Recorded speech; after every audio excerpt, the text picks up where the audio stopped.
Okay, first of all, when we talk about this team, we want to talk about how Germany is moving. By the way, what's up, boys? It's your boy back with another vid. Um, we're talking about Germany today. Pretty excited on Germany. I think Germany has a good chance heading into this World Cup. They've got some good players heading on to starting this World Cup. We've got, of course, Florian Wirtz as the main man himself. I think he's going to be leading this team into the World Cup. Musiala as well. I think Musiala. I'm pretty sure he came back from Bayern a few days ago or a few weeks ago after that challenge in the summer against Donnarumma for PSG for Bayern Club World Cup. Yeah, I'm pretty excited to see how this German side is going to prove themselves at the World Cup. Um, so Germany are in 10th place, right? Germany, I feel like the problem with Germany is that they don't have a natural number nine. So they have all these great players, like they can play, have good midfielders, good wingers, good defenders, good keepers. They're just their only problem is that they can't get a natural good striker. Like I would say their only good, like good or professional striker that they've had that they've needed was Fulkrug, and Fulkrug isn't even the best player in the in the world. In the German side, towards the German side, he was their only striker because Kai Havertz, I'm pretty sure he was injured. Kai Havertz, that's their only good striker. He's not even that great. I'm sorry, Arsenal fans, but it's the truth. Full Krug striker, Timo Werner, he's not good either. But yeah, the point is that Germany don't have a natural good number nine. So I feel like what their goal is should be for this World Cup, be able to find a striker before the start of the campaign. If they cannot find a good striker before the campaign starts, it's over. Okay, they have no chance progressing through the World Cup because how you gonna get goals if you don't have like your main man up top? That's literally his only job, which is to score goals. And if you score goals, you win games. And when you win games, you progress. When you progress, and you win trophies, and that's basically the point that I'm trying to bring out here. But if I hope that makes sense. So yeah. So Germany, like I said, Germany, they are a very disciplined side. Germans are usually more disciplined. Especially in the Bundesliga, we can see Bayern, they're literally machines. Hansi Flick, who used to coach Bayern, has came to coach Barcelona. Look at Barcelona now; they're a more disciplined side. They're more focused. They started the offside trap. The offside trap was able to get them very far until teams started learning how to use the offside trap against them. And I feel like this is a big problem for Hansi Flick. But point is on Germany, how they're a more structured team. And if they get that discipline and structure in, like people say on TikTok, the Kimmich mentality. I don't know if you've seen it, but yeah, they need to stay focused and they need to be more prepared. And if they're gonna be able to be any sort of prepared for this World Cup, they need to learn how to focus.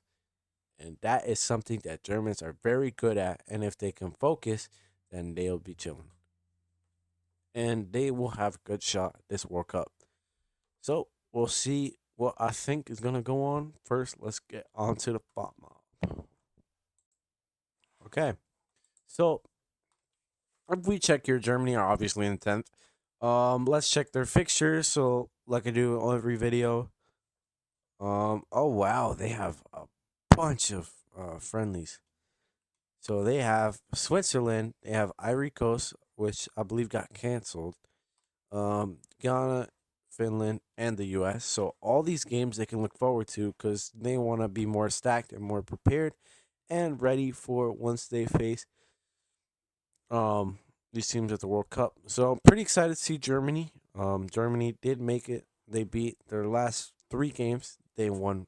1-0 against Northern Ireland, 2-0 against Luxembourg, and 6-0 against Slovakia. So this side is pretty base. I feel like the only problem, um, also inconsistency, can lead them to lack. Because when you're inconsistent, you can have some good games, and then you can have also some bad games, which is why Germany have been getting grouped recently in these World Cups. But I'm not saying that they're bad. I'm just saying that if they were more consistent, then they would get to a higher level and they would just be better, if that makes sense. All right, let's get to Germany. Germany here. So I predicted this group so many times.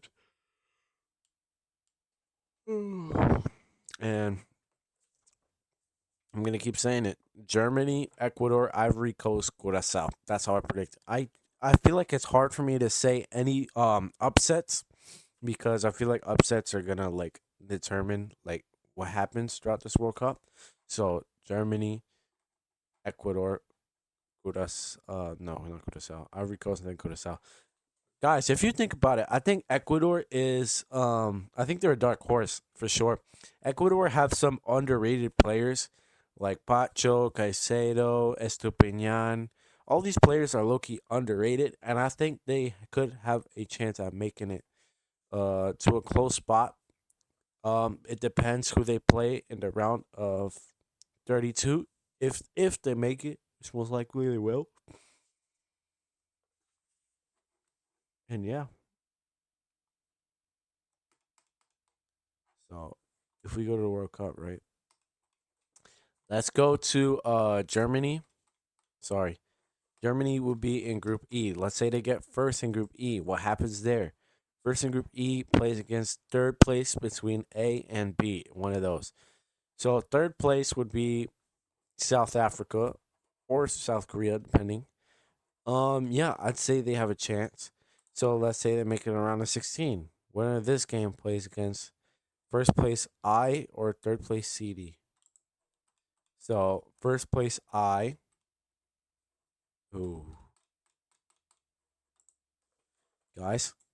Um, I think that might be the end of the road. First, I want to talk about.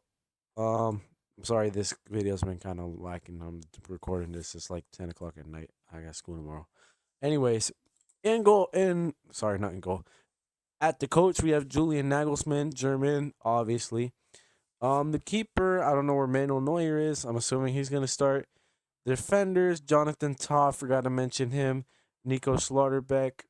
Um, Pa- Pavlovic in midfield. Robert Andrich. I thought he was a center CDM. Anyways, we could put David Room there. I'm not sure if Robin Gosens is gonna play at this World Cup. You guys can let me know in the comments.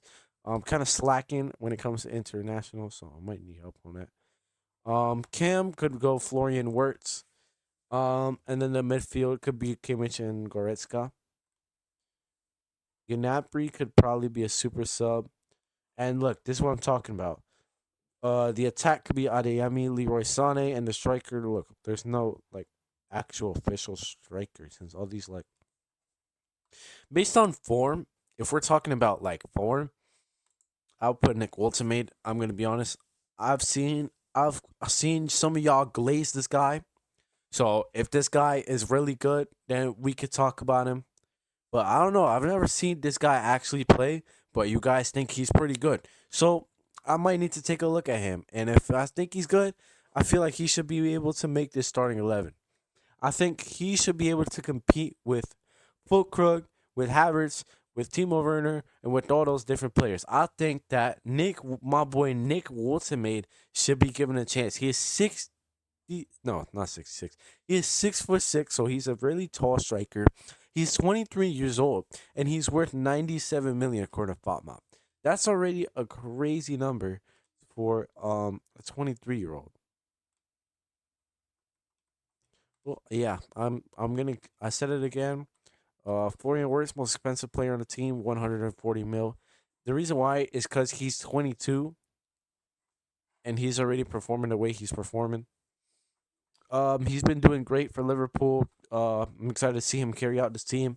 As much as I hate on some of my Liverpool fans friends, I know that Florian Wirtz is a very good player. He's very talented. I could tell from the start because as a camp myself, I study Florian Wirtz when I play, especially at his Bayer Leverkusen days. 'Cause I feel like he had more better highlights, at least over there. But that doesn't mean he's a bad player. I just think if he had more chances and more touches, if he was able to make more of an impact, then he would be way better. And also, he's still getting used to this new team. So, and also Germany, I feel like he needs to get used to being the main man. Musiala too. Musiala and Verts, I think those are the two attackers that we might need to worry about in the coming future. But yeah, that's the point that I'm trying to make. So we'll see what happens at this World Cup. What I'm predicting for Germany, Germany, don't get me wrong, they've got a good team. They've got lucky to play against Ivory Coast, Ecuador. I'm calling Germany making the round of 16. I think Germany is able to make the round of 16 due to because I feel like they're unlucky on their part of the table because they got an unlucky group. And if they make it to the round of 16, they will potentially have to play against France. And I don't know if Germany is going to be able to handle France due to I think that France is going to be able to win the whole thing. Right now I feel like they're the favorites and they've got a shot. So I'm calling Germany round of 16. And that's the end of the video, guys. I hope you guys enjoyed it. If y'all like hearing me yap, to be honest, it's pretty fun doing this. I love making these videos for you guys. So if you guys would appreciate it, and drop a sub. Would appreciate it. I work hard on these videos, and yeah, I love you guys. Peace.